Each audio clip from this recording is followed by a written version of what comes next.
Capítulo 5. El escuchar, el lado oculto del lenguaje. La comunicación humana tiene dos facetas, hablar y escuchar. Generalmente se piensa que es más importante el hablar, ya que este parece ser el lado activo de la comunicación, mientras que el escuchar se le suele considerar como pasivo.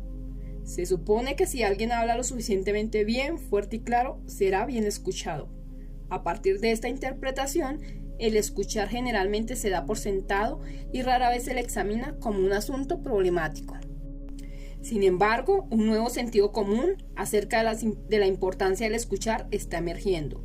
Las personas están empezando a aceptar que escuchan mal, reconocen que a menudo les es difícil escuchar lo que otros dicen y que tienen dificultades en hacerse escuchar en la forma que desearían. Este fenómeno ocurre en todos los dominios de nuestras vidas. Por ejemplo, el tema del escuchar se ha convertido en una inquietud importante en nuestras relaciones personales. Es frecuente escuchar la queja, mi pareja no me escucha. Sin lugar a dudas, la comunicación inefectiva es una de las principales causas de divorcio. Cuando las personas hablan de incompatibilidad con su pareja, es el escuchar, nuevamente, el que está en el centro de sus inquietudes. En el campo de los negocios, el escuchar efectivo ha llegado a adquirir la máxima prioridad. Peter Drucker, en un reciente libro, escribió: demasiados ejecutivos piensan que son maravillosos con las personas porque hablan bien. No se dan cuenta de que ser maravillosos con las personas significa escuchar bien. Tom Peters enfatiza que una de las principales razones del bajo rendimiento del management norteamericano es el hecho de que el manager no escucha a sus empleados ni a sus clientes, ni lo que está sucediendo en el mercado. Peters recomienda obsesionarse con escuchar. El problema, por supuesto, radica en cómo hacerlo. ¿En qué consiste saber escuchar? Sostenemos que mientras mantengamos nuestro tradicional concepto del lenguaje y la comunicación, difícilmente podremos captar el fenómeno del escuchar. Más aún, no seremos capaces de desarrollar las competencias requeridas para producir un escuchar más efectivo. El escuchar como factor determinante de la comunicación humana. Si examinamos detenidamente la comunicación, nos daremos cuenta de que ella descansa principalmente no en el hablar, sino en el escuchar. El escuchar es el factor fundamental del lenguaje. Hablamos para ser escuchados. El hablar efectivo solo se logra cuando es seguido de un escuchar efectivo. El escuchar valida el hablar. Es el escuchar, no el hablar, lo que confiere sentido a lo que decimos. Por lo tanto, el escuchar es lo que dirige todo el proceso de la comunicación. Es sorprendente darse cuenta de la poca atención que le hemos prestado al fenómeno del escuchar. Si buscamos literatura sobre este, encontraremos que es muy escasa. Las pocas cosas que se han escrito son generalmente de dudosa calidad. Durante siglos hemos dado por sentado el escuchar. Normalmente suponemos que para escuchar a otras personas solamente tenemos que exponernos a lo que dicen. Debemos estar con ellas, hablarles, hacerles preguntas. Suponemos que haciendo esto, el escuchar simplemente va a ocurrir. No estamos diciendo que esto no sea importante o necesario. Lo que decimos es que no es suficiente. La falacia de la transmisión de información. La comprensión prevaleciente en nuestros días de la comunicación está basada en la noción de transmisión de información. Esta es una noción heredada de la ingeniería de la comunicación y desarrollada por C. Shannon, entre otros. Se ocupa de la comunicación entre máquinas, esto es, entre un transmisor y un receptor, como sucede en los procesos de transmisión radial. Este marco, a pesar de su utilidad en cuestiones técnicas de transmisión, demuestra su deficiencia cuando se utiliza para comprender la comunicación humana. La noción de transmisión de información esconde precisamente la naturaleza problemática del escuchar humano. Esto sucede, a lo menos, por dos razones. Primero, porque nadie dice acerca de uno de los principales aspectos de la comunicación humana, la cuestión del sentido. Volveremos a hablar sobre este tema más adelante. Por el momento, digamos que cuando una máquina envía información a otra para lograr, por ejemplo, que se produzca un sonido o una imagen, o se ejecute una orden, no interesa lo que significa el mensaje enviado. Podemos hablar de una comunicación exitosa siempre y cuando la pantalla de nuestro televisor obtenga una imagen nítida y estable de lo que se está sucediendo en el estudio. No nos preguntamos si tiene sentido para el televisor la imagen recibida. Cuando nos ocupamos de la comunicación humana, el asunto del sentido se torna primordial. No podemos abocarnos a ella sin considerar la forma en que las personas entienden lo que se les dice. La forma como hacemos sentido de lo que se dice es constitutiva de la comunicación humana y es también un aspecto fundamental del acto de escuchar. La noción de transmisión de información solo opera como una metáfora cuando se usa en la comunicación humana. Sin embargo, es una mala metáfora que distorsiona el fenómeno que pretende revelar. Segundo, nuestra forma tradicional de abordar la comunicación humana supone que los seres humanos se comunican entre sí de una manera instructiva. La comunicación instructiva se produce cuando el receptor es capaz de reproducir la información que se le está transmitiendo. Pero los seres humanos, como ha argumentado el biólogo Humberto Maturana, no tienen los mecanismos biológicos necesarios para que el proceso de transmisión de información ocurra en la forma descrita por la ingeniería de la comunicación. Los seres humanos, como todos los seres vivos, son sistemas cerrados, son unidades estructuralmente determinadas. Esto significa que lo que se les sucede en sus interacciones comunicativas está determinado por su propia estructura y no por el agente perturbador. Los seres humanos no poseen un mecanismo biológico que les permita reproducir o representar lo que realmente está ocurriendo en su entorno. No tenemos un mecanismo biológico que nos permita decir que nuestra experiencia sensorial, ver, oír, oler, degustar, tocar, reproduce lo que está allá afuera. No vemos los colores que hay allá afuera, solo vemos los colores que nuestros sistemas sensoriales y nerviosos nos permiten ver. De la misma manera, no escuchamos los sonidos que existen en el medio ambiente independientemente de nosotros. Los sonidos que escuchamos son aquellos predeterminados por nuestra estructura biológica. Las perturbaciones del medio ambiente solo seleccionan reacciones predeterminadas de nuestra estructura. Las perturbaciones ambientales solo gatillan nuestra respuesta dentro del espacio de posibilidades que nuestra estructura humana permite. Podemos señalar, por lo tanto, que existe una brecha crítica en la comunicación entre decir o hablar y escuchar. Como dice Maturana, el fenómeno de comunicación no depende de lo que se entrega, sino de lo que pasa con el que recibe, y esto es un asunto muy distinto a transmitir información. Podemos concluir entonces que decimos lo que decimos y los demás escuchan lo que escuchan. Decir y escuchar son fenómenos diferentes. Este es un punto crucial. Normalmente damos por sentado que lo que escuchamos es lo que se ha dicho y suponemos que lo que decimos es lo que las personas van a escuchar. Comúnmente no nos preocupamos siquiera de verificar si el sentido que nosotros damos a lo que escuchamos corresponde a aquel que le da la persona que habla. La mayoría de los problemas que enfrentamos en la comunicación surgen del hecho de que las personas no se dan cuenta de que el escuchar difiere del hablar. Y cuando lo que se ha dicho no es escuchado en la forma esperada, la gente llena esta brecha crítica con historias y juicios personales acerca de cómo son las personas, produciendo problemas todavía más profundos en la comunicación. Escuchar no es oír. Hasta ahora hemos diferenciado el hablar del escuchar. Ahora es necesario diferenciar el oír del escuchar. Oír es un fenómeno biológico. Se le asocia la capacidad de distinguir sonidos en nuestras interacciones con un medio, que puede ser otra persona.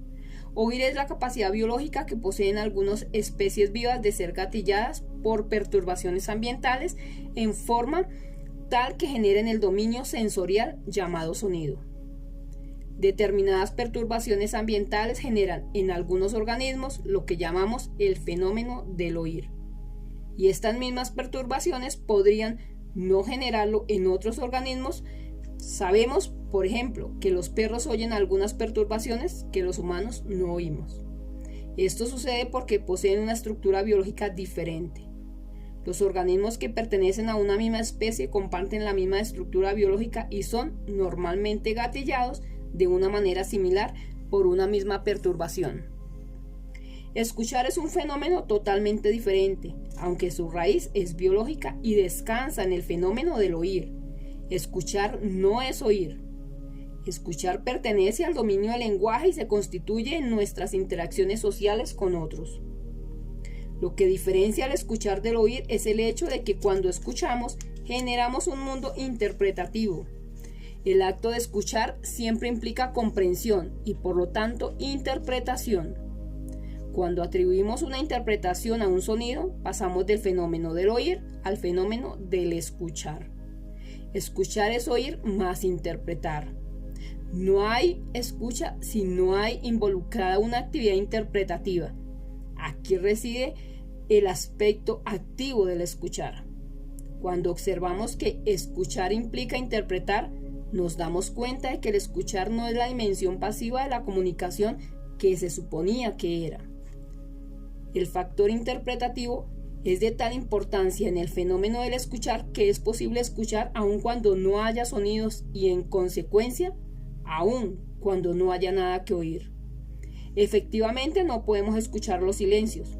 Por ejemplo, cuando pedimos algo, el silencio de otra persona puede ser escuchado como una negativa. También escuchamos los gestos, las posturas del cuerpo y los movimientos en la medida en que seamos capaces de atribuirles un sentido. Esto es lo que permite el desarrollo del lenguaje para los sordos. El cine mudo también proporciona un buen ejemplo de cómo podemos escuchar cuando no hay sonidos. El oír y el escuchar, insistimos, son dos fenómenos diferentes. Desde una comprensión descriptiva a una comprensión generativa del lenguaje. Normalmente pensamos que escuchamos palabras. Nuestra capacidad de organizar las palabras en unidades más grandes nos permite escuchar oraciones. Nuestra capacidad de organizar oraciones en unidades aún mayores nos permite escuchar relatos, narrativas, historias. Pero, en última instancia, todo pareciera reducirse a palabras. En nuestra interpretación tradicional, las palabras rotulan, nombran o hacen referencia a un objeto, un acontecimiento, una idea, etc. Se nos dice que el significado de una palabra es su conexión con aquello a lo que se refiere. Como no siempre podemos señalar el objeto, acontecimiento, idea a que se refiere la palabra, el significado de una palabra se establece comúnmente por medio de una definición. La definición proporciona un significado a la palabra usando otras palabras que se refieren a ella. Si no conocemos el significado de una palabra, consultamos un diccionario. Allí cada palabra se muestra junto a otras palabras. En un diccionario el significado vive en un universo de palabras. La interpretación anterior es consistente con el antiguo supuesto de que el lenguaje es un instrumento pasivo para describir la realidad. Nosotros decimos que esta interpretación produce una comprensión estrecha del fenómeno del escuchar. Nosotros sustentamos una interpretación diferente del lenguaje. Para nosotros, el lenguaje no es solo un instrumento que describe la realidad. Sostenemos que el lenguaje es acción. Decimos que cuando hablamos actuamos y cuando actuamos cambiamos la realidad. Generamos una nueva. Aun cuando describimos lo que observamos, pues obviamente lo hacemos, estamos también actuando. Estamos haciendo una descripción y esta descripción no es neutral. Juega un papel en nuestro horizonte de acciones posibles. A esto le llamamos la capacidad generativa del lenguaje, ya que sostenemos que el lenguaje genera realidad.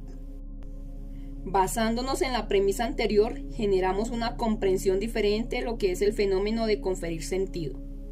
Luigi Wittgenstein dijo que el significado de una palabra es su uso en el lenguaje, pero apuntar al uso de una palabra es desde ya apuntar a las acciones en las cuales tal palabra es traída a la mano, de una forma que hace sentido. Sostenemos que si queremos captar el sentido de lo que se dice, debemos examinar las acciones involucradas en el hablar. Cuando escuchamos, no escuchamos solamente palabras, escuchamos también acciones. Esto es clave para comprender el escuchar. Las acciones comprendidas en el hablar.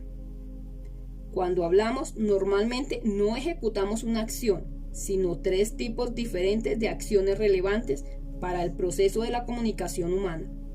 Estos 3 tipos de acciones fueron originalmente distinguidos por el filósofo británico J.L. Austin. En un primer nivel está el acto de articular las palabras que decimos. Esta es la acción de decir lo que decimos. Austin los llamó actos locucionarios. Decir, por ejemplo, estaré ocupado mañana, constituye una acción diferente de decir no tengo ganas. Estos no son solo diferentes sonidos ni son solo diferentes palabras, sino también son acciones diferentes.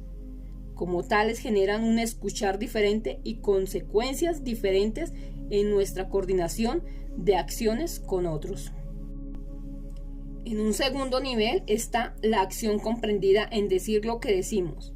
Austin los llamó actos ilocucionarios. Ambas expresiones mencionadas arriba pueden ser, por ejemplo, maneras de rehusar la petición. ¿Podría asistir a nuestra reunión de mañana? Ambas son negativas a esta petición y, como tales, implican una misma acción y son escuchadas como lo mismo, esto es, como negativas, sin prejuicio de que ambas negativas sean escuchadas en forma diferente en razón de sus diferencias a nivel locucionario. Nuestra taxonomía de los actos lingüísticos básicos, a saber, afirmaciones, declaraciones, peticiones, ofertas y promesas, opera en este segundo nivel. Existe finalmente, según Austin, un tercer nivel de acción comprendida en el habla. Austin llamó a este tercer nivel actos perlocucionarios. Aquí no nos preocupamos de lo que se dijo, primer nivel, ni de las acciones de formular una petición, una oferta, una declaración, etc., segundo nivel, sino de las acciones que tienen lugar porque se dijo algo, aquellas que se producen como consecuencia o efecto de lo que decimos. Así, por ejemplo, un determinado acto ilocucionario puede asombrar, convencer, fastidiar, etc. Siguiendo a Austin, por lo tanto, podemos decir que cuando escuchamos los 3 niveles de acción. Primero escuchamos el nivel de lo que se dijo y cómo fue dicho. Segundo, escuchamos el nivel de la acción involucrada en lo que se dijo. Sea esto una afirmación, una declaración, una petición, una oferta o una promesa. Tercero, escuchamos el nivel de las acciones que nuestro hablar produce. En esta interpretación del lenguaje, las palabras son herramientas que nos permiten mirar hacia todos estos niveles de acciones. Sin embargo, todo esto es aún insuficiente para entender cabalmente el escuchar. Hasta ahora hemos visto cómo las acciones del hablar repercuten en el escuchar. Hemos reconocido que el lenguaje es acción, basándonos en el reconocimiento de que hablar es acción. Sostenemos que esto aún corresponde a una comprensión parcial de la naturaleza activa y generativa del lenguaje.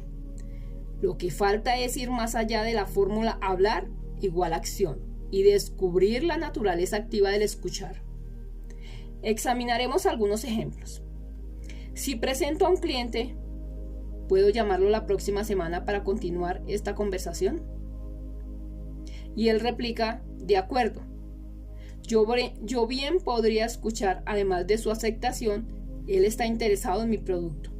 Si pregunto a Emilia, ¿qué vas a hacer la noche del año nuevo?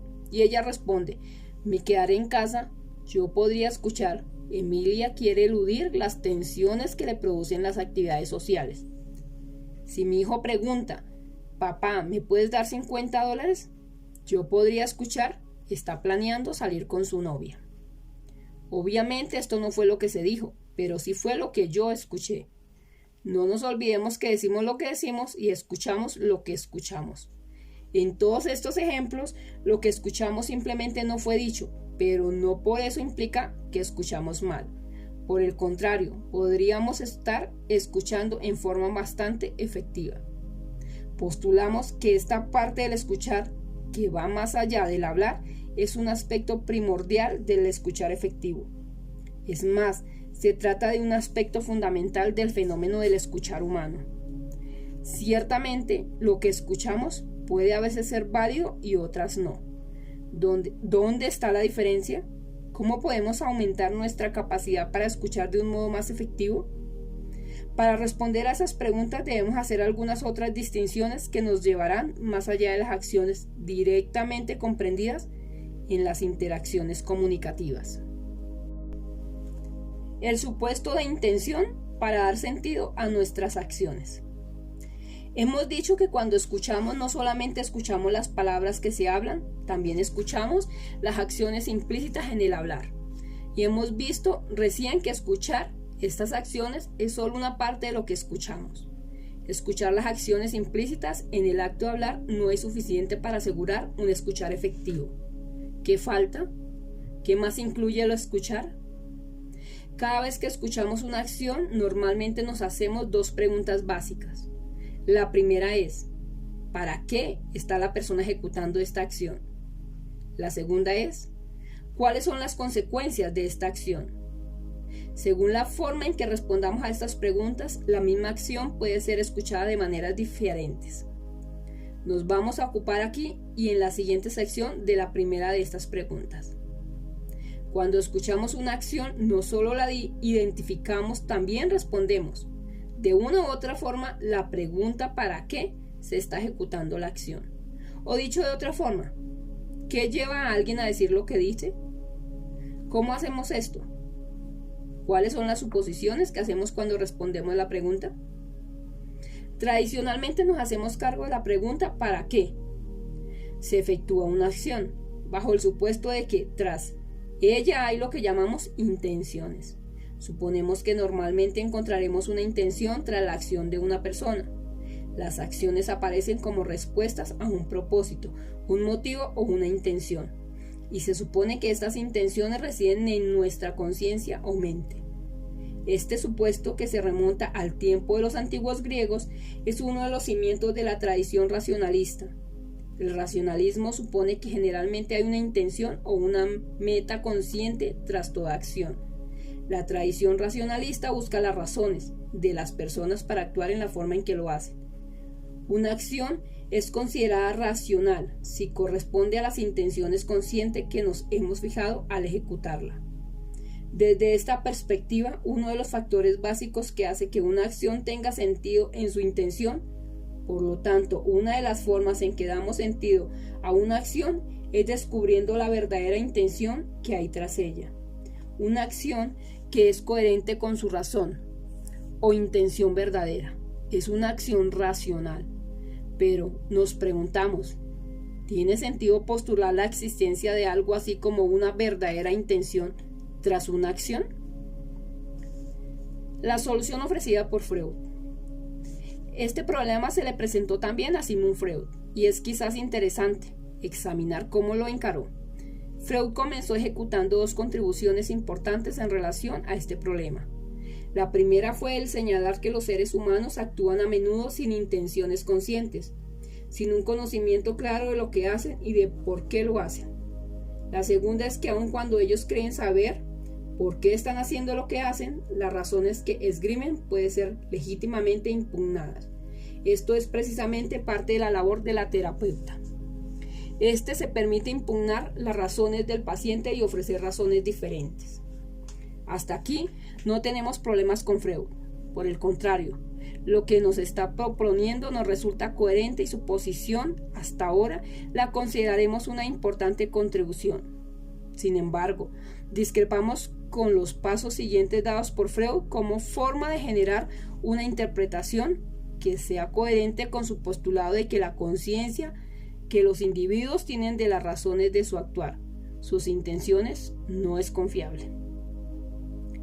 Dado que no podemos apoyarnos en las intenciones conscientes para comprender el comportamiento humano, Freud sugirió la existencia de otra entidad, el inconsciente. Las intenciones inconscientes son aquellas que supuestamente residen en el inconsciente y logran ser descubiertas por el terapeuta. Examinemos el carácter de la solución ofrecida por Freud. No impugna el postulado según el cual actuamos a partir de intenciones. Habiendo reconocido un problema en la interpretación tradicional, procuró resolverlo dentro del marco de algunos de los supuestos aceptados en su época. Uno de ellos es el supuesto que llamamos de la primacía de la mente o la conciencia, que forma otro de los pilares del programa metafísico. Como la conciencia, según Freud, no es capaz de explicar algunas de nuestras acciones, no hay más que suponer que tiene que existir otra entidad, de rango similar al de la conciencia, pero diferente de ella por cuanto no se asocia a los fenómenos conscientes. ¿Qué mejor entonces que suponer la existencia de una especie de otra mente, con la diferencia de que ésta no es consciente? Ahora, en vez de una mente sucede que tenemos dos, una consciente y otra inconsciente. Con ello nos mantenemos dentro de la tradición que utiliza la mente como principio explicativo de la acción humana. Con esta solución no hay tampoco necesidad de cuestionar el marco interpretativo del cual tradicionalmente se ha nutrido nuestro concepto de intención. En vez de cuestionar el concepto de intención, Freud lo expande. Postula que además de nuestras intenciones conscientes, tenemos también intenciones inconscientes. No coincidimos con la solución ofrecida por Freud a este problema. Cuestionamiento del concepto de intención. Uno de los problemas del supuesto de intenciones es que implica partir cada acción en dos, la acción misma y la acción que nos lleva a actuar, puesto que la acción que nos lleva a actuar es una acción en sí misma. Esta puede dividirse en dos nuevamente, la acción que nos lleva a actuar por sí misma y la acción que nos lleva a la acción que nos lleva a actuar, y así sucesivamente en regresión infinita. Al procederse así, también se divide en dos a la persona que actúa, la persona revelada por las acciones que realiza y la persona que supuestamente está decidiéndose a actuar. Y entramos nuevamente en una regresión infinita, ya que el que decide actuar es en sí mismo, una acción que supuestamente alguien hace. Esto se conoce como la falacia de homunculus, palabra en latín que quiere decir pequeño hombrecito, en que suponemos que tras cada persona hay otra personita manejando el timón. La idea de que cada acción implica un yo que la hace ser similar aquí sostiene que cada vez que vemos una flecha volando debe haber un arquero que la disparó. Si hay una acción, suponemos que un agente o una persona, el arquero, la hizo. La humanidad ha estado atrapada en este supuesto desde hace mucho tiempo. Si algo sucedía, suponíamos que había por necesidad alguien que hizo que ello ocurriera. La lluvia, los truenos, las enfermedades y su recuperación, las cosechas, aún ganarse la lotería, eran todas acciones ejecutadas por individuos invisibles. Gran parte de los dioses que los seres humanos se han dado en el curso de la historia fueron inventados a partir de este presupuesto. El separar la acción de la persona, el yo, puede haberse originado en la forma en que hablamos. Normalmente decimos, yo escribí esta carta, o yo acepto su oferta, denotando un yo tras la acción de escribir la carta o de aceptar la oferta. Las limitaciones de nuestro lenguaje a menudo ocasionan problemas filosóficos altamente sofisticados. Es interesante observar que una de las fortalezas del pensamiento científico es que desde sus comienzos se liberó del supuesto de que hay una persona creando los fenómenos. Se cuenta la anécdota de que algún tiempo después de publicar su obra maestra acerca de la estructura del universo, el astrónomo francés Laplace se encontró con Napoleón.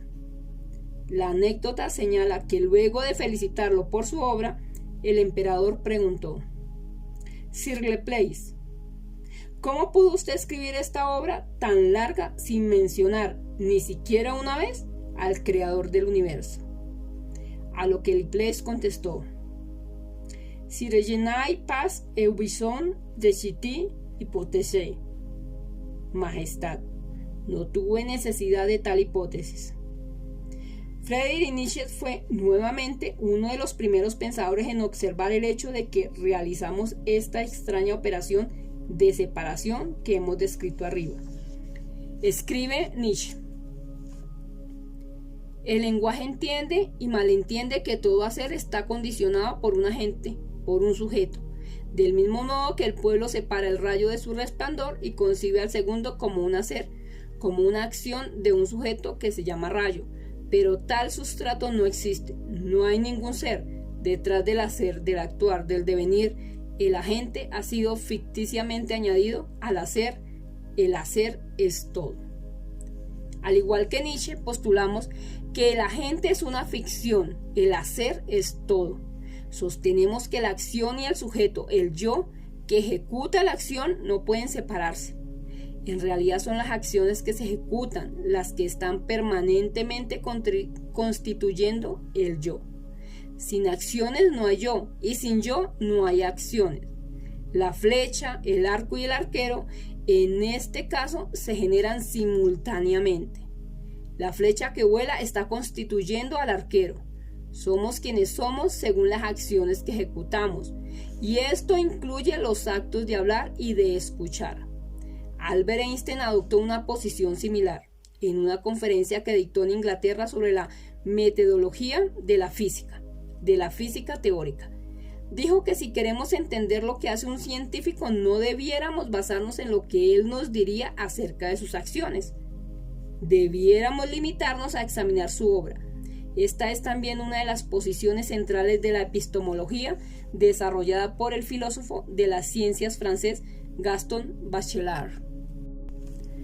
Cuando actuamos y también cuando hablamos y escuchamos, esto es, cuando estamos en conversación, estamos constituyendo el yo que somos. Lo hacemos tanto para nosotros mismos como para los demás. Nuestras acciones incluyen tanto nuestros actos públicos como los privados, tanto nuestras conversaciones públicas como las privadas. Pero hacer una separación entre actos públicos y privados o conversaciones públicas y privadas es algo muy diferente de separar al yo de sus acciones. La noción misma de intenciones se desmorona al oponernos a separar a la persona de sus acciones. No viene al caso, por lo tanto, buscar nuevas clases de intenciones para entender el comportamiento humano, como lo hiciera Freud en el supuesto mismo de intención, el que debe ser sustituido. La pregunta es, ¿podemos prescindir de él? ¿Podemos darle un sentido al comportamiento humano sin presuponer una intención tras la acción? De intenciones a inquietudes. Proponemos una interpretación completamente diferente. Decimos, inspirándonos en la filosofía de Martin Heidegger, que cada vez que actuamos podemos suponer que lo hacemos para hacernos cargo de algo, tal como lo señaláramos previamente a este algo, sea ello lo que sea, le llamamos inquietud. Podemos decir, por lo tanto, que una acción se lleva a cabo para atender una inquietud. Decimos que una inquietud es la interpretación que damos sobre aquello de lo que nos hacemos cargo cuando llevamos a cabo una acción. Por lo tanto, eso es lo que le confiere sentido a la acción. Si no podemos atribuir una inquietud a una acción, esta pierde sentido. Hasta ahora esto se parece mucho a la vieja concepción racionalista que habla de intenciones. ¿No estaremos simplemente llamando inquietudes a las intenciones? ¿No estaremos usando nombres diferentes para hablar de lo mismo? Sostenemos que no. Lo que marca la diferencia entre inquietud e intención es lo siguiente. No estamos diciendo que haya una intención tras una acción. No estamos diciendo que sean las intenciones las que guían nuestras acciones. No estamos diciendo que la mente esté guiando nuestros actos. Sostenemos que una inquietud es una interpretación que confiere sentido a las acciones que realizamos. Es un relato que fabricamos para darle sentido al actuar. En vez de buscar razones para actuar en la forma en que lo hacemos, tenemos relatos, historias. Más aún, nuestras razones no son otra cosa que historias que nos construimos. Fabricamos algunas historias después de realizar las acciones y otras antes de hacerlo. Lo que llamábamos intenciones no son más que historias, esto es, interpretaciones que le dan sentido a nuestras acciones. Pero una vez más, ¿cuál es la diferencia? En este momento cobra importancia la cuestión del escuchar. Postulamos que el lugar en que debemos buscar las inquietudes no es tras la acción, ni en la mente de las personas, sino en el escuchar lo que esta acción produce. Cuando observamos las acciones de las personas y cuando las escuchamos hablar, y ahora ya sabemos que el hablar es acción, les otorgamos un sentido construyendo historias acerca de qué es aquello de lo que las acciones se hacen cargo. Decimos que las inquietudes no están radicadas en la acción misma o en la mente o en la conciencia de la persona que actúa, sino en cómo las interpretamos o escuchamos. Como tal, una inquietud es siempre un asunto de interpretación y de reinterpretación. Nadie es dueño de las inquietudes, nadie tiene autoridad final para dar con la inquietud verdadera. Ni nosotros, cuando hablamos del sentido de nuestras acciones, ni el terapeuta cuando nos ofrece sus interpretaciones. Cada uno tiene derecho a sus propias interpretaciones, a sus propias historias sobre sus acciones y las de los demás. El hecho de que tengamos historias acerca de nuestras propias acciones no las hace verdaderas. Ciertamente, algunas interpretaciones pueden estar mejor o peor fundamentadas. Pueden ser más o menos válidas o más o menos poderosas. Según sea la interpretación que se sostenga, se nos abrirán ciertas posibilidades y se nos cerrarán otras. Esto nos permite apoyar o refutar algunas interpretaciones. No estamos diciendo que, por ser interpretaciones, todas ellas sean iguales. Historias diferentes crean mundos diferentes y formas de vida diferentes. Nuestras historias no son, en modo alguno, triviales. Las inquietudes son interpretaciones del sentido de nuestras acciones. Son historias que son capaces de conferir sentido por cuanto responden a la pregunta sobre el qué es aquello de lo que el actuar se hace cargo. Así como el sentido de las palabras remite a las acciones que realizamos con ellas, el sentido de las acciones remite a las interpretaciones que construimos a través del lenguaje. Con el poder de la palabra no hay salida de las redes del lenguaje. El punto que deseamos enfatizar, sin embargo, es que estas interpretaciones, estas historias, residen en el escuchar de las acciones. Las inquietudes son distintas de las intenciones, puesto que ellas no residen en el orador, sino en el que escucha. Y puesto que somos capaces de escuchar y observar nuestras propias acciones, también podemos atribuirles un sentido. Puesto que somos capaces de escuchar posibilidades de acción, también podemos atribuir sentido a acciones que aún no han sido ejecutadas. Cuando hacemos esto, la gente comúnmente habla de intenciones. Nosotros proponemos hablar de inquietudes. Lo que hemos llamado intenciones se muestra, por lo tanto, como un caso particular, como un subconjunto de lo que hemos designado con la distinción de inquietud.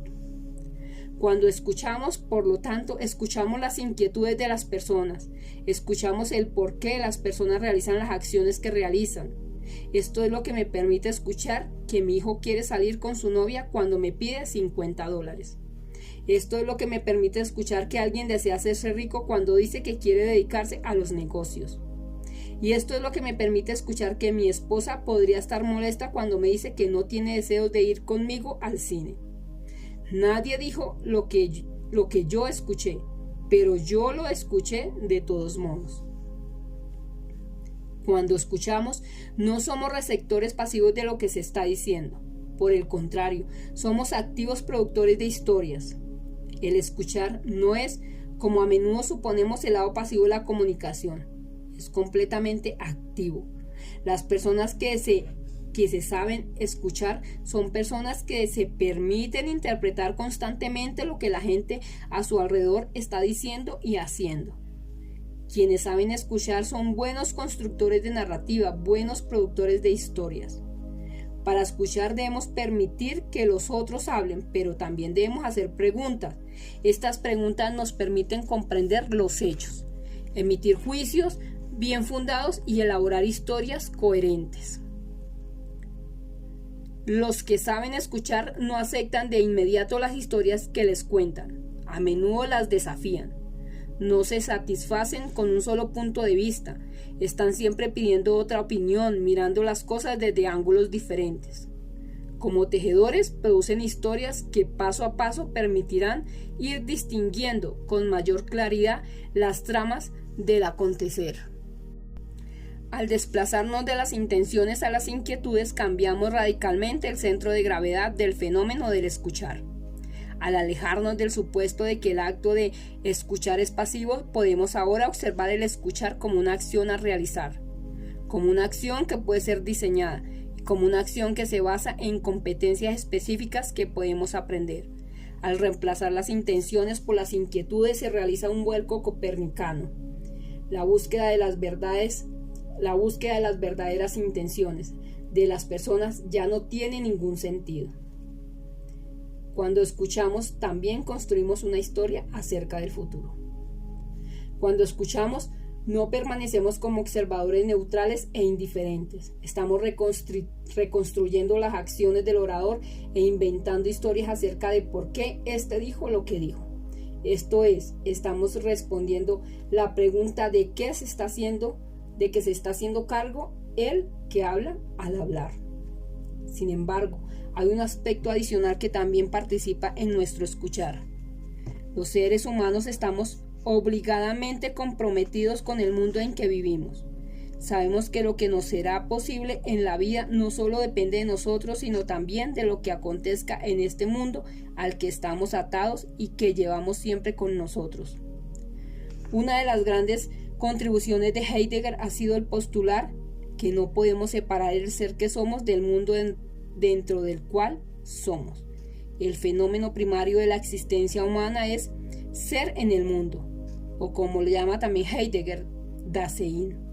Es solo a partir de este reconocimiento que podemos proceder a examinar cada uno de los términos, ser y mundo, de una unidad primaria. En función de nuestra relación indisoluble con un mundo, todo lo que acontece en él nos concierne. Una dimensión ontológica básica de la existencia humana es una inquietud permanente por lo que acontece en el mundo y por aquello que lo modifica. Al reconocer que el hablar es actuar y por lo tanto una intervención que transforma el mundo, reconocemos también otro aspecto crucial del escuchar. En la medida en que el hablar es acción, todo hablar trae consecuencias en nuestro mundo. Todo hablar es capaz de abrirnos o cerrarnos posibilidades. Todo hablar tiene el potencial de modificar el futuro y lo que nos cabe esperar de él. Cuando escuchamos, por lo tanto, lo hacemos desde nuestro compromiso actual con el mundo. No podemos evitar preguntarnos, ¿cuáles son las consecuencias de lo que se está diciendo? ¿De qué forma lo dicho altera el curso de los acontecimientos? ¿De qué forma el futuro se ve afectado a raíz de lo que se dice? ¿De qué forma el mundo se rearticula a partir de lo dicho? Pero por sobre todo, ¿de qué forma las transformaciones que genera el hablar afectan mis inquietudes? ¿Qué oportunidades, qué peligros conllevan estas transformaciones? A menudo estimamos que lo dicho no va a cambiar nuestro mundo en forma significativa. Cuando hacemos este juicio, podemos adoptar una actitud neutral frente a lo que se dijo. Pero nuestra capacidad de escuchar algo en forma neutral proviene siempre de nuestro grado de compromiso con el mundo. El compromiso es primario. La neutralidad es siempre un derivado.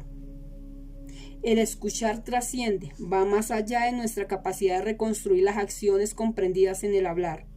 Esto sucede no solamente porque inventamos historias acerca de las inquietudes del orador, como lo examináramos anteriormente, sino también porque emitimos juicios y construimos historias acerca de esas acciones, en términos de sus consecuencias para nuestro futuro. No hay escuchar que no esté basado en el futuro del que escucha. Aquí la pregunta no es cuál es el futuro que visualiza el orador cuando habla. Esto se resuelve formulando una pregunta acerca de las inquietudes del orador. Lo que está en juego aquí es el modo como el oyente escucha que esas acciones afectarán su propio futuro. Cuando conversamos, bailamos una danza en la que el hablar y el escuchar se entrelazan. Todo lo que uno dice es escuchado por el otro, quien fabrica dos clases de historias.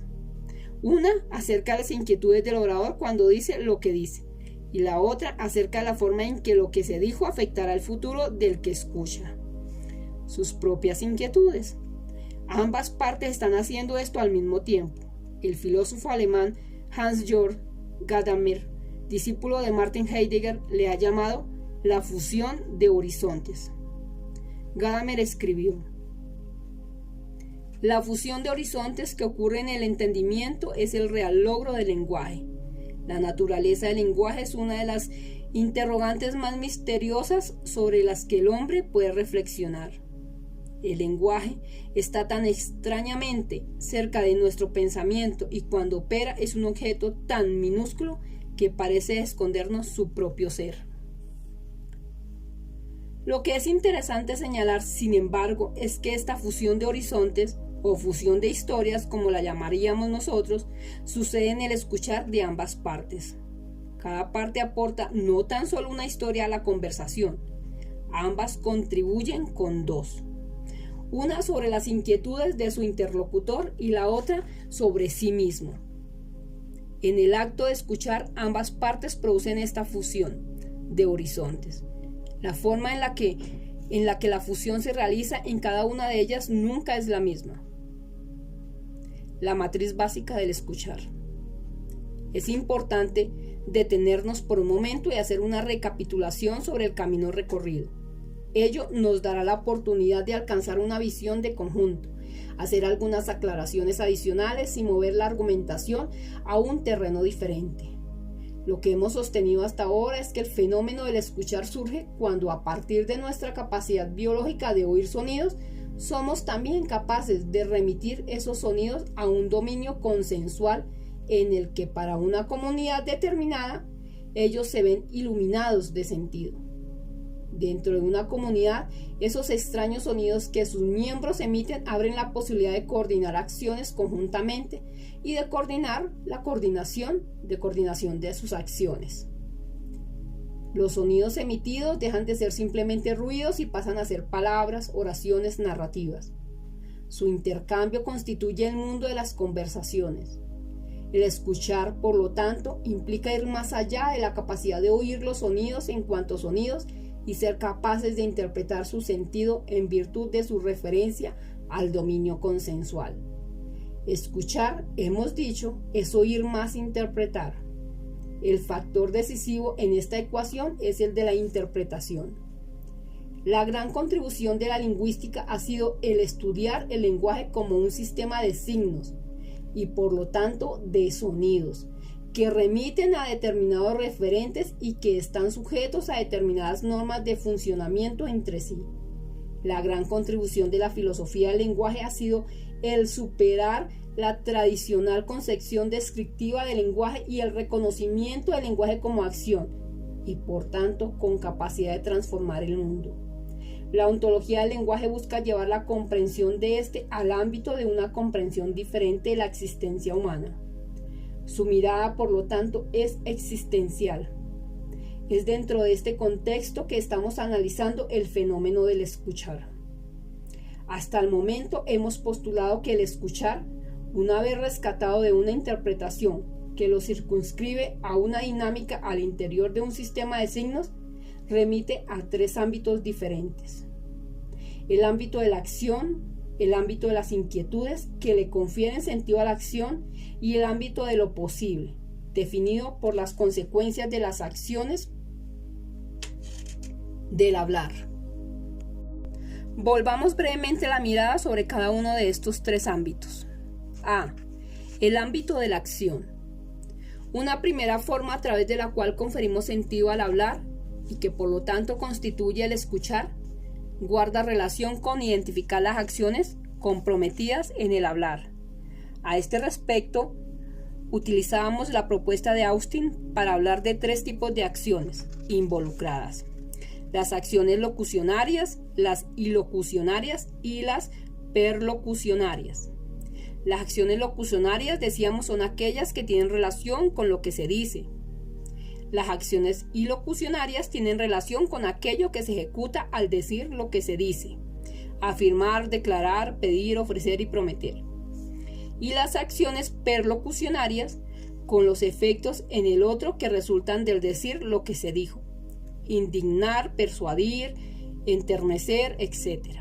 A estos tres tipos de acciones señalados por Austin podemos añadir dos tipos más que también pueden estar involucrados en el hablar. Para ilustrarlos, tomemos el ejemplo de alguien que dice: Fernando, te pido que le pidas disculpas a Verónica. La acción global involucrada. Más allá de las acciones indicadas por Austin, podemos reconocer que esta petición puede, además de ser tal, formar parte de una acción más amplia. En este caso, esta petición podría ser parte de la acción de efectuar un reclamo, dentro del cual se le pide a Fernando que se disculpe frente a Verónica. Lo que importa reconocer aquí es que el hecho de que las acciones ilocucionarias pueden ser componentes de acciones globales más complejas. Si bien podemos reducir las acciones ilocucionarias a un número restringido de ellas, las acciones globales que se pueden realizar con ellas son infinitas. Dependen de los juegos de lenguaje que se sea capaz de inventar. La acción asociada. Este mismo ejemplo nos muestra la posibilidad de un quinto tipo de acción que puede también estar involucrado al hablar, particularmente cuando ejecuto peticiones y ofertas y por lo tanto participo en el juego de las promesas. Se trata obviamente de la acción que es materia de la promesa.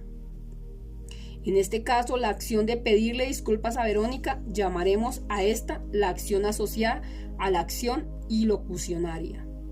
Tal como hemos dicho anteriormente, esta es una acción que puede, como no puede, ser lingüística.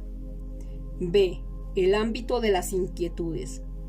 Hemos sostenido también que además de escuchar los diferentes tipos de acciones que hemos indicado arriba, al escuchar generamos una interpretación sobre aquello de lo que la persona que habla se está haciendo cargo al hablar, en lo que hemos llamado inquietud.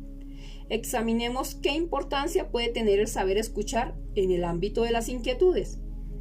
La convivencia con otros descansa en una medida importante en nuestra capacidad de atendernos mutuamente, de hacernos cargo de las inquietudes que mutuamente tenemos. Ello guarda relación con la preocupación y cuidado por el otro.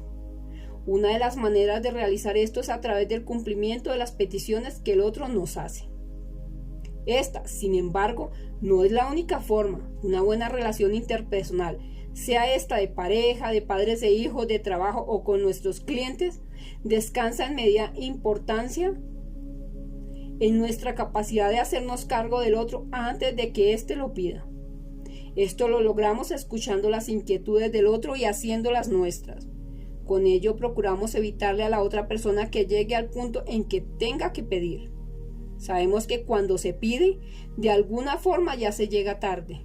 Usando una distinción que introduciremos más adelante, diremos que ya se quebró la transparencia. Quien pide ya hizo el juicio de que algo faltaba, de que existe una insatisfacción que requiere ser satisfecha, lo que se manifiesta precisamente en pedir tales condiciones de satisfacción. En toda relación basada en el cuidado y el esfuerzo por procurar la satisfacción del otro, el momento de la petición implica que llegamos tarde, que el otro ya alcanzó el punto de la insatisfacción. En muchas circunstancias, ello no se puede evitar.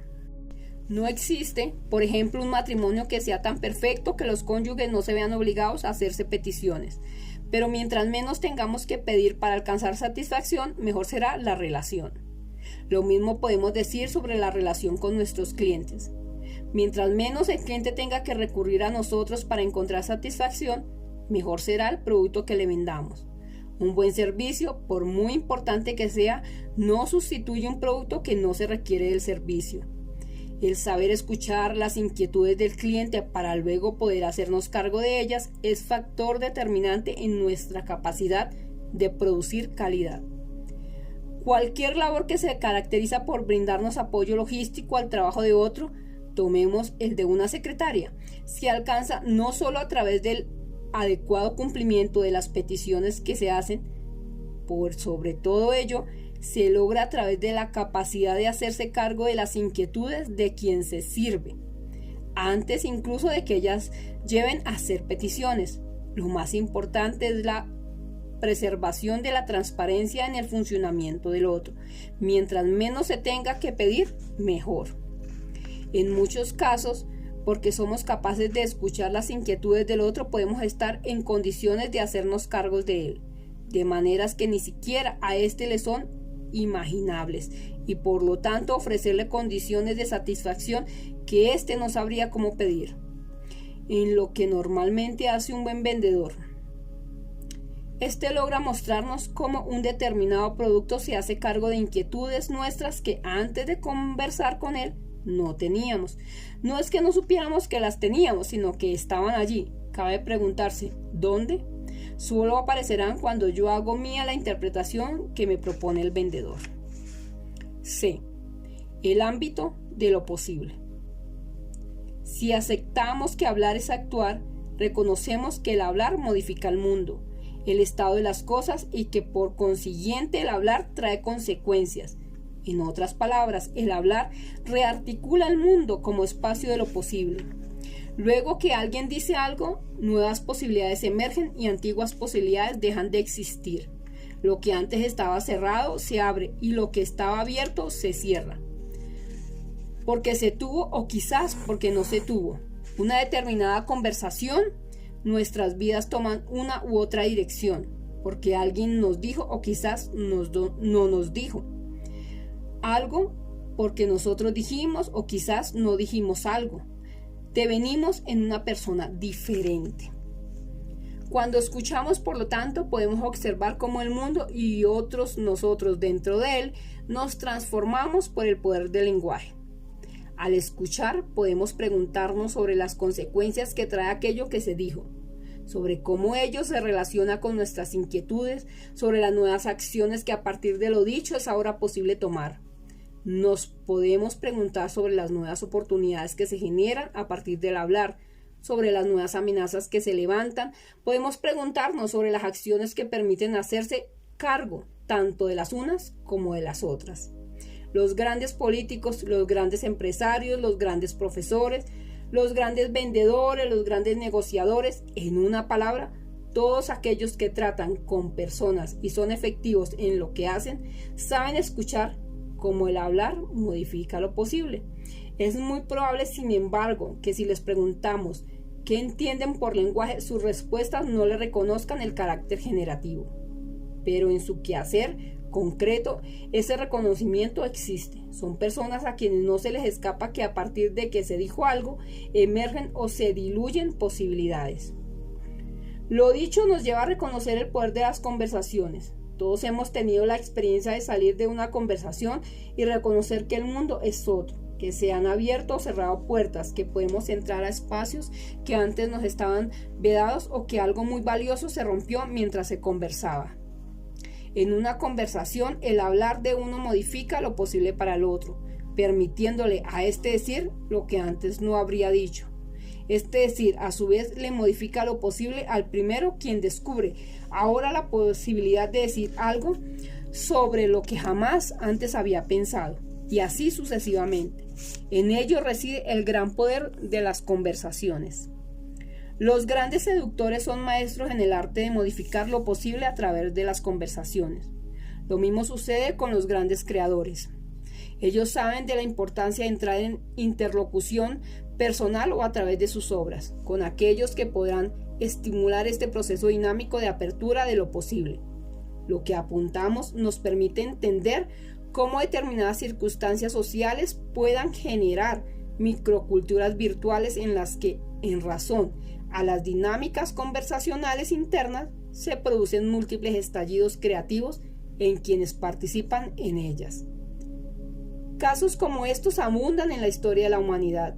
Lo vemos, por ejemplo, en la Grecia de Pericles, en el Renacimiento italiano, en la Viena de comienzos del siglo, etc. Lo observamos en círculos más reducidos como el grupo de Bloomsbury en Inglaterra o alrededor de alguna figura o evento de importancia a partir del cual se genera alguna escuela. Muchas veces ello sucede en alguna institución académica o en el contexto de una determinada corporación. D. El ámbito del alma humana. No cabe duda que si alguien sabe escuchar en los tres ámbitos arriba indicados, el de las acciones, el de las inquietudes y el de lo posible, podremos decir que tenemos una persona competente en el arte de escuchar. Sin embargo, los tres ámbitos mencionados no agotan todas las posibilidades relacionadas con él. Queremos abrir un cuarto ámbito que resulta particularmente importante para la disciplina del coaching ontológico, con cuyo nacimiento y desarrollo estamos comprometidos. Aunque no abordaremos el tema del coaching ontológico, que excedería el propósito que nos hemos planteado en esta oportunidad, no podemos dejar de reconocer el ámbito al que haremos referencia. Hemos sostenido a través del segundo principio de la ontología del lenguaje que no solo actuamos de acuerdo a cómo somos, y lo hacemos, sino que también somos de acuerdo a cómo actuamos. De este principio vamos a quedarnos con lo que se sostiene en la primera parte. Actuamos de acuerdo a cómo somos. Si además recordamos que hemos postulado que hablar es acción, podemos por tanto concluir que estamos también sosteniendo que hablamos de acuerdo a cómo somos. Estamos, en otras palabras, postulando una relación entre hablar y ser. Al hacer esta relación es importante hacer una advertencia. No estamos señalando que el ser, el sujeto o el yo antecede y tiene prioridad con respecto al hablar. Este es precisamente el supuesto que, como viéramos, Nietzsche fuertemente cuestiona cuando nos advierte que el agente es una ficción, el hacer es todo. Lo que estamos sosteniendo es que en el hablar, como una forma importante del actuar, se constituye el ser que somos. Ya tendremos oportunidad de indagar en el fenómeno de la persona humana y de examinar cómo nos constituimos como persona en el lenguaje. Por ahora, lo que nos interesa es reconocer esta relación entre hablar y ser, y a partir de ella mostrar cómo ésta crea un ámbito particular del escuchar. Al hablar, revelamos quiénes somos, y quienes nos escucha puede no solo escuchar lo que decimos, puede también escuchar el ser que se constituye al decir aquello que decimos.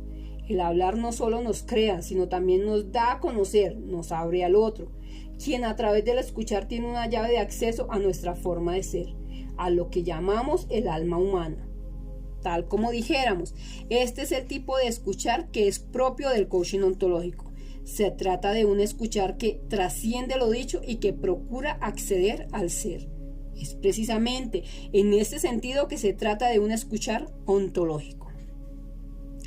Apertura, la postura fundamental del escuchar. Hasta ahora hemos examinado lo que para nosotros son los componentes fundamentales del fenómeno de escuchar. Decimos que estos son los procesos básicos que tienen lugar cuando ocurre el escuchar. Hay, sin embargo, una cuestión que aún no hemos mencionado. ¿Qué se necesita para que el escuchar ocurra? Esta pregunta puede parecer extraña, dado que postulamos que los seres humanos son seres lingüísticos, esto es, seres que viven en el lenguaje. Reconocemos que es constitutivo de cada ser humano tanto el hablar. El lenguaje verbal es solo una forma de hablar, como el escuchar. Si aceptamos que el lenguaje es constitutivo de los seres humanos, pareciera superfluo preguntarse acerca de las condiciones necesarias para escuchar. Bien podríamos decir simplemente sucede, los seres humanos son arrojados al escuchar. Tres razones, sin embargo, hacen que esta pregunta sobre las condiciones para escuchar sea interesante.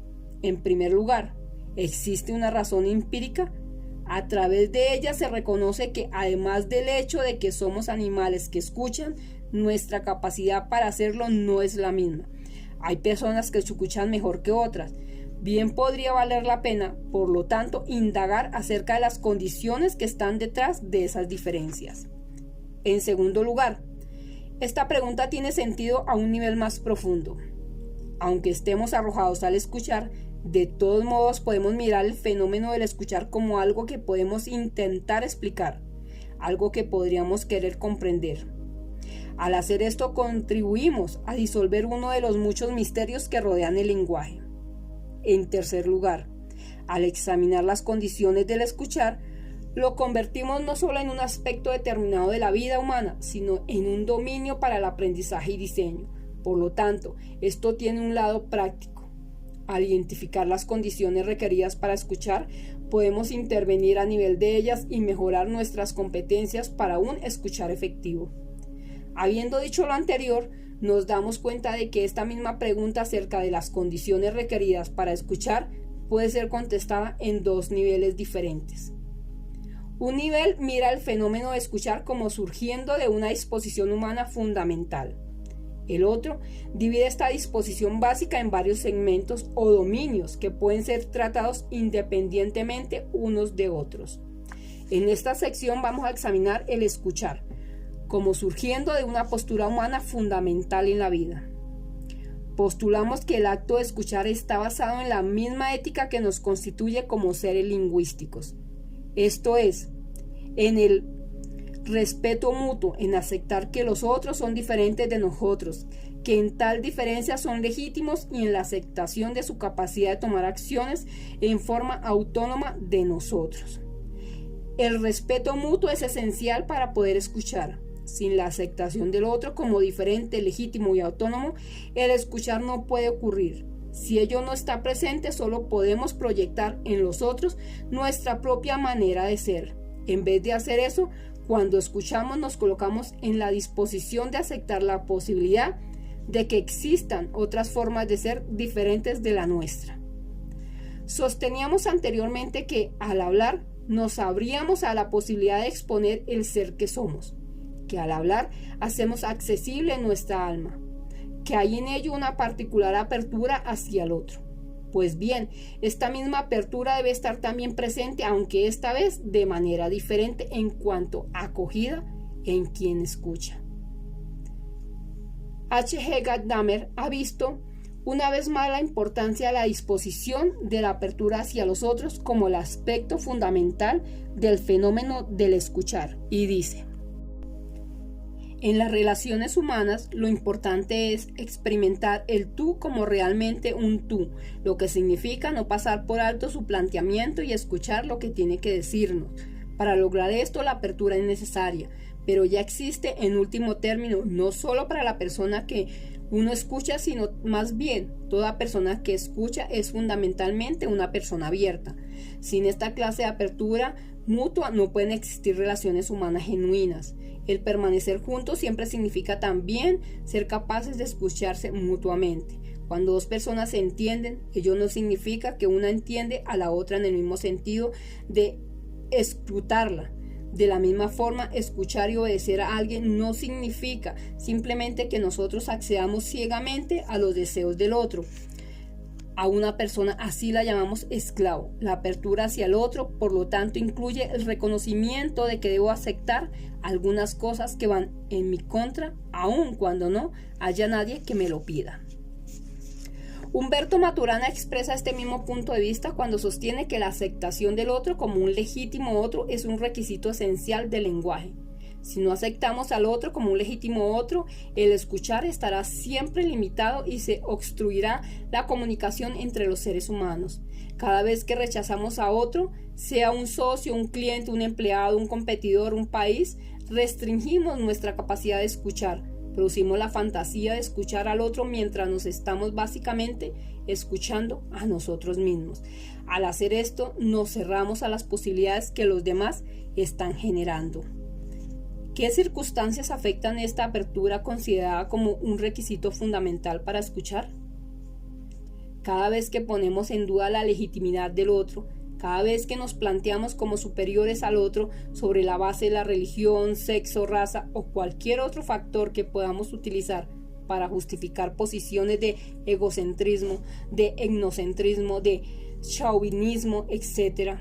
Cada vez que sostenemos tener un acceso privilegiado a la verdad y a la justicia, cada vez que presumimos que nuestra particular manera de ser es la mejor manera de ser, cada vez que nos olvidamos que somos solo un particular observador dentro de unas de infinitas posibilidades de observación, cada una de estas veces nuestro escuchar se resiente. Uno de los grandes méritos de las prácticas democráticas reside en el hecho de que se fundan en el principio de la diferencia, la legitimidad y la autonomía del otro, sin importar cómo éste sea. Esto hace que una de las claves del éxito político sea la capacidad de escuchar de manera efectiva. Asimismo, las prácticas propias de mercados abiertos y competitivos, más allá de sus limitaciones, también colocan a la competencia al escuchar efectivo como condición del éxito. El ser ontológico y la persona, una forma de ser que permiten infinitas formas de ser. Lo que hemos dicho hasta ahora debiera provocar una objeción.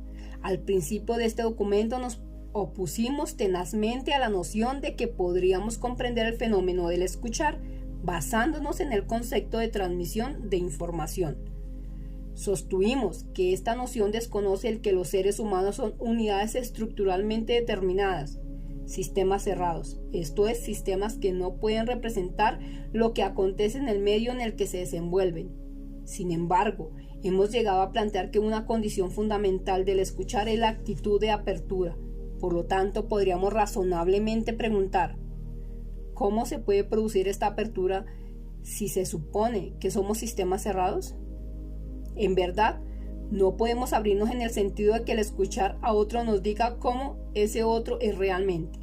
Nunca podremos saber cómo son realmente las personas y las cosas.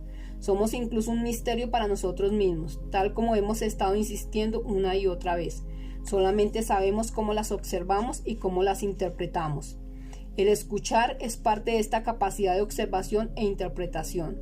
Cuando escuchamos a otros, nos abrimos a ello inventando historias sobre ellos mismos, basadas en nuestras observaciones, pero serán siempre nuestras propias historias.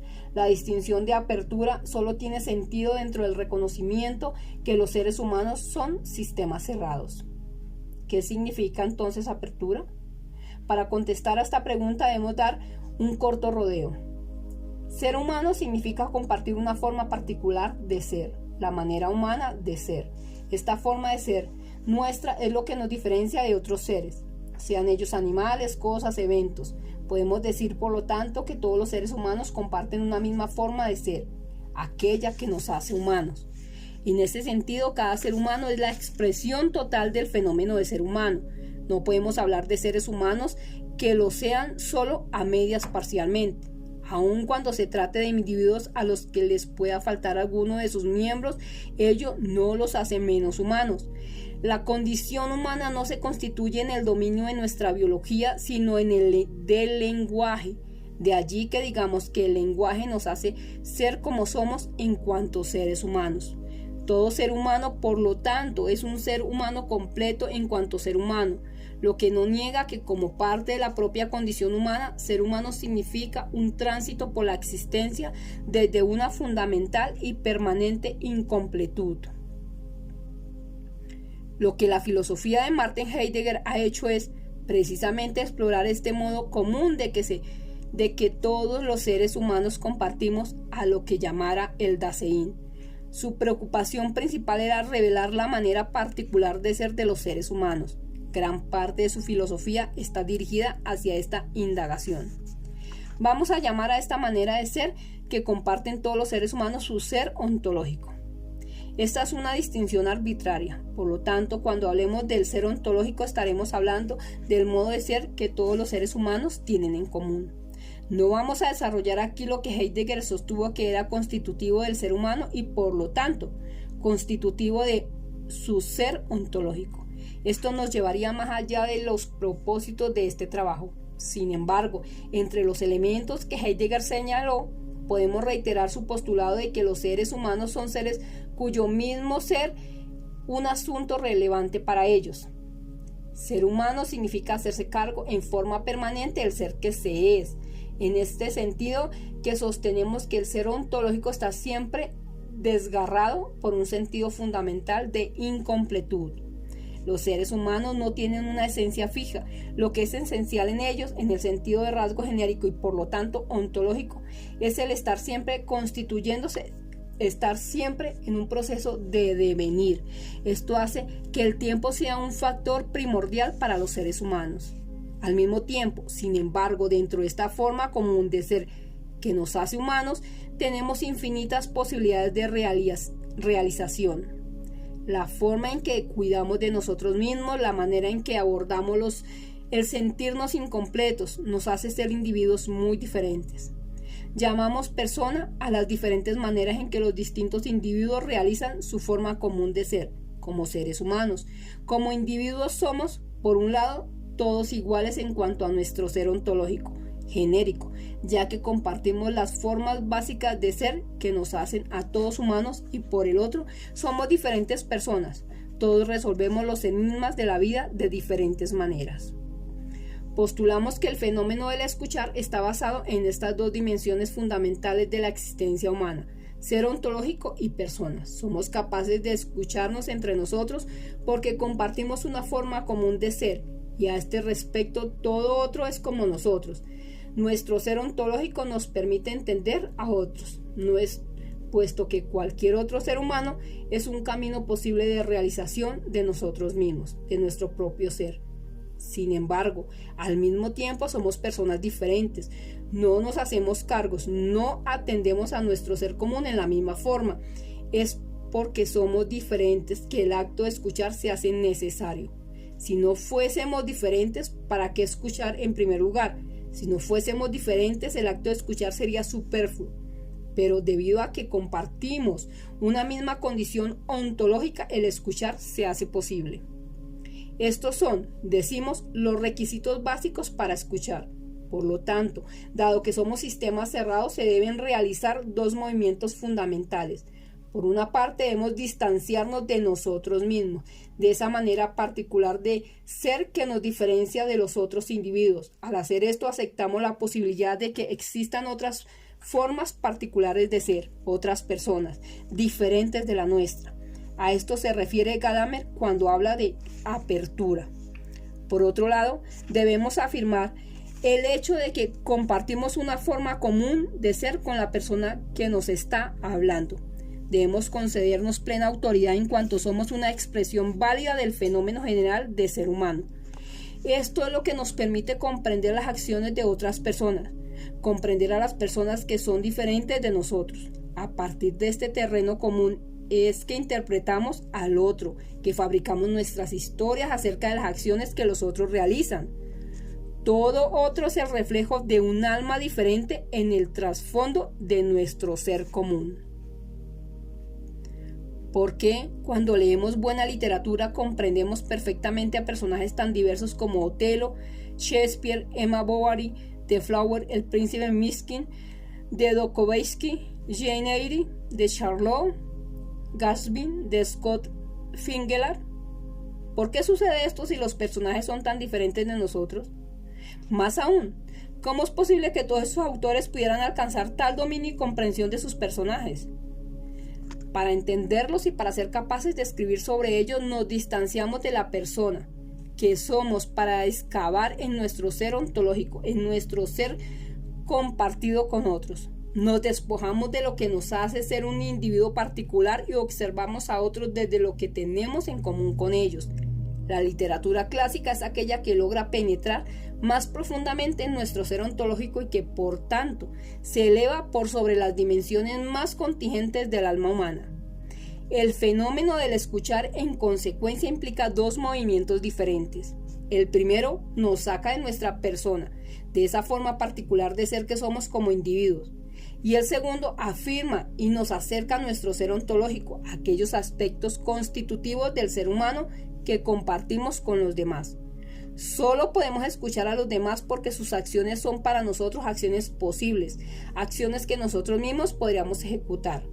Walt Whitman apuntaba en esta dirección cuando escribía: soy grande, contengo multitudes.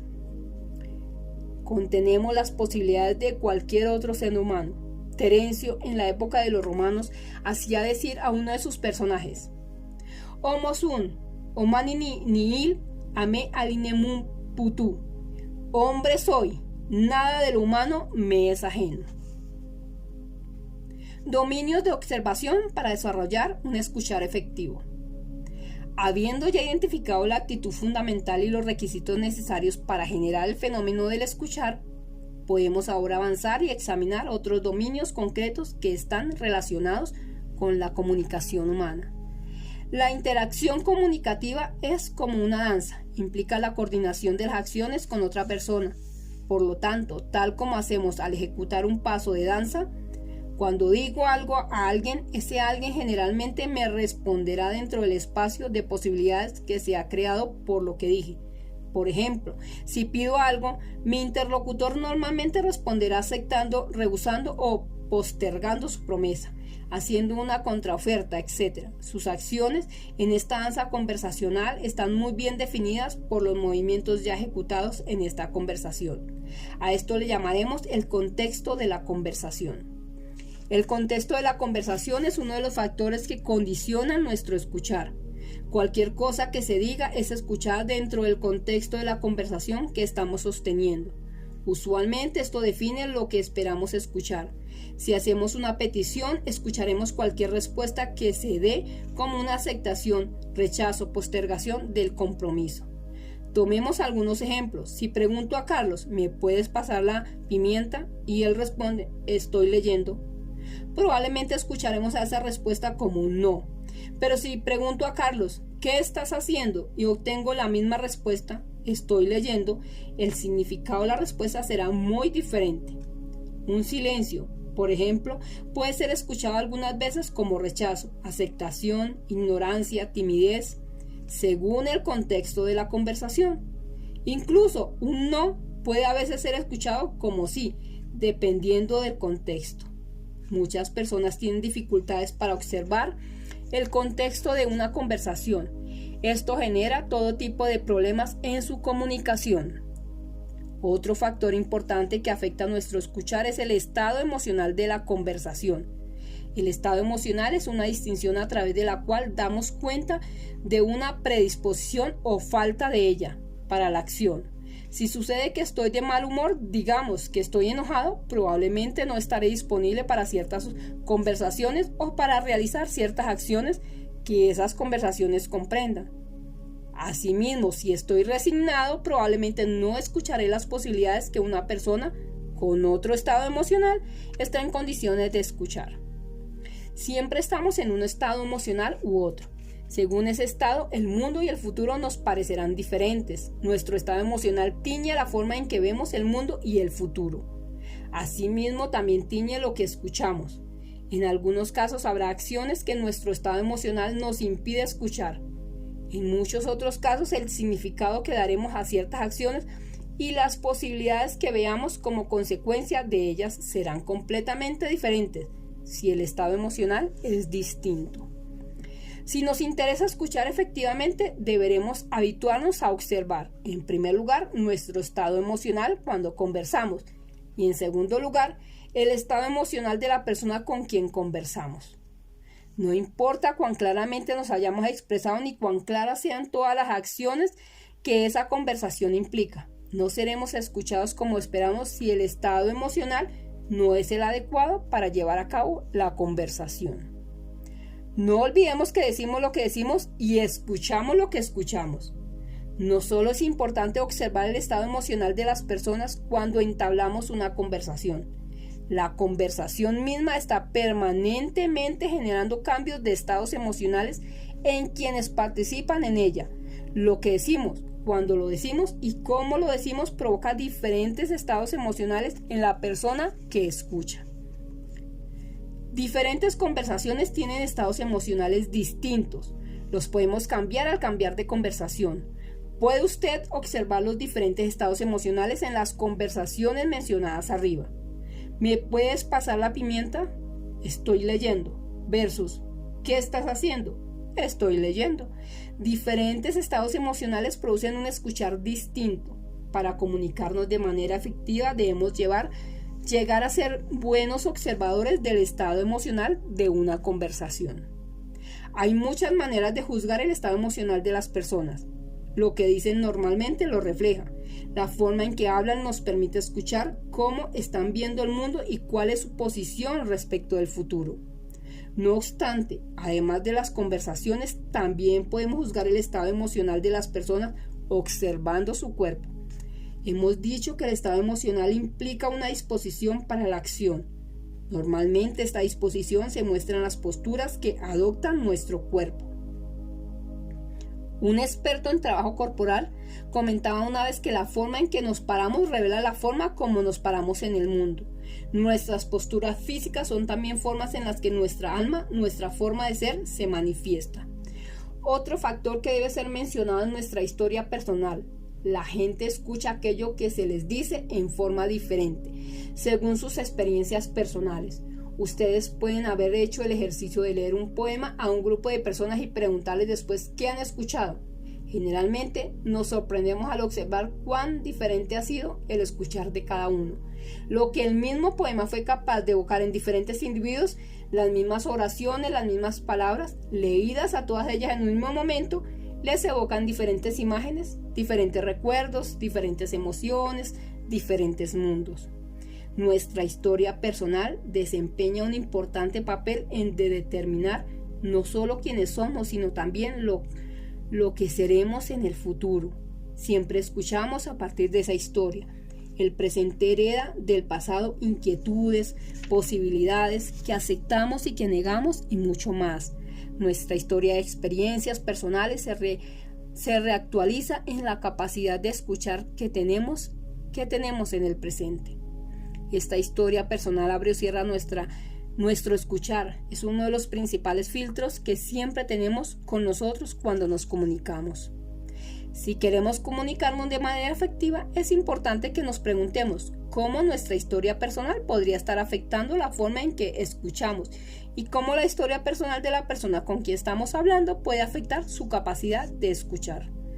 No olvidemos que hablamos para ser escuchados. Por lo tanto, debemos hablar siempre en una forma tal que nos permita juzgar que la persona con quien hablamos nos va a poder escuchar aquello que queremos decirle.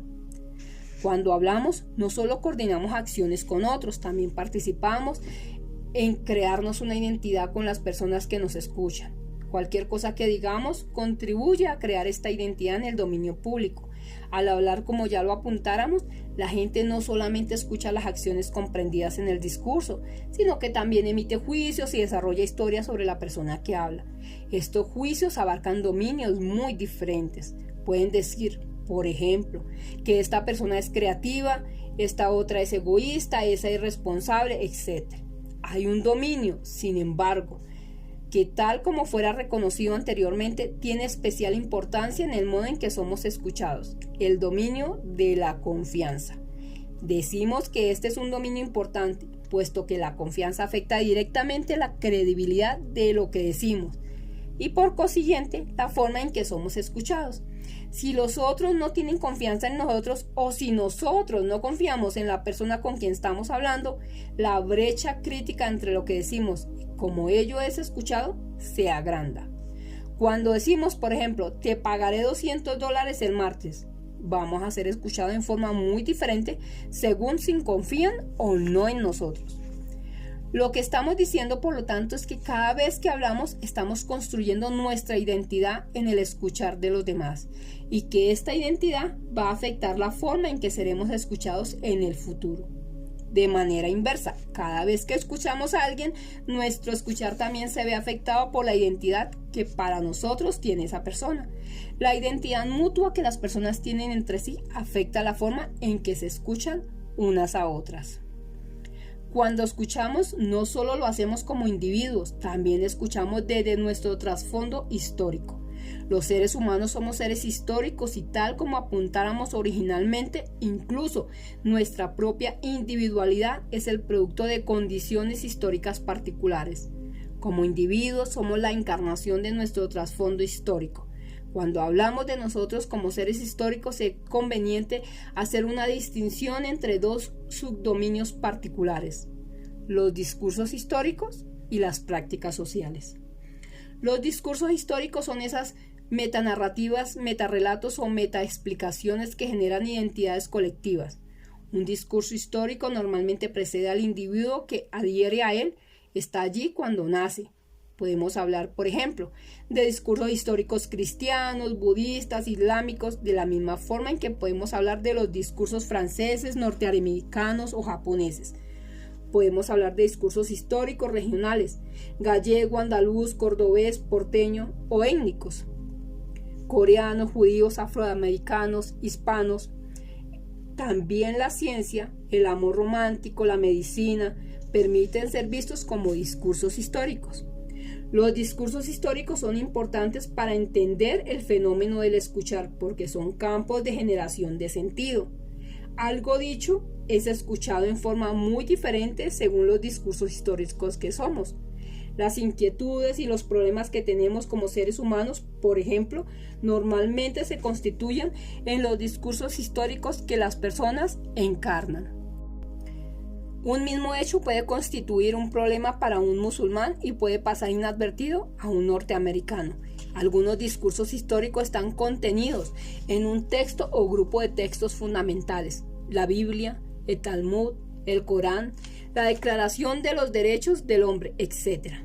Cuando las personas provienen de discursos históricos similares o complementarios, ellos pueden llegar a ser completamente transparentes para ellos y pasan a formar parte de su sentido común, de aquel espacio de lo que nos parece obvio y donde dejamos de hacernos preguntas. Como tienden a escuchar en forma muy similar, normalmente no observan sus discursos históricos. Sin embargo, cuando se desarrolla una relación entre personas con discursos históricos muy diferentes, lo que antes era transparente se quiebra y muchas veces surgen severos problemas de comunicación. A menos que reconozcamos nuestro diferente escuchar proviene de nuestros distintos discursos históricos y que logremos establecer puentes de comunicación, terminaremos culpándonos mutuamente de algo que, en rigor, nos antecede en cuanto a individuos y frente a lo cual tenemos escasa responsabilidad. No tenemos responsabilidad por ser la encarnación de aquellos discursos históricos que nos constituyen. Sin embargo, sí podemos tomar responsabilidad en reconocerlos, en aceptarlos en su particularidad, en reevaluarlos y en diseñar aquellos puentes que nos permitan aceptar la diferencia, legitimidad y autonomía de quien proviene de un discurso histórico diferente. El segundo componente de nuestro trasfondo histórico corresponde a nuestras prácticas sociales. La principal diferencia entre los discursos históricos y las prácticas sociales es que mientras los primeros asumen la forma de narrativas, las prácticas sociales son simplemente formas recurrentes de actuar de las personas. Son formas específicas de coordinar acciones que hemos llegado a usar recurrentemente en el curso de la historia. Una práctica social es una forma establecida de tratar, de hacernos cargo de nuestras inquietudes. Las prácticas sociales normalmente definen las entidades que son relevantes para tratar una inquietud. Ellas especifican las acciones que deben, pueden o no pueden ocurrir cuando nos ocupamos de una inquietud, así como también las condiciones de satisfacción que esas acciones deben cumplir, de modo que podamos juzgar que la inquietud fue tratada eficazmente. En las diversas sociedades, los individuos se suelen saludar como expresión de que se reconocen y se aceptan. Sin embargo, la forma como se hacen cargo de esta inquietud de reconocimiento y muestra de aceptación suele ser muy diferente.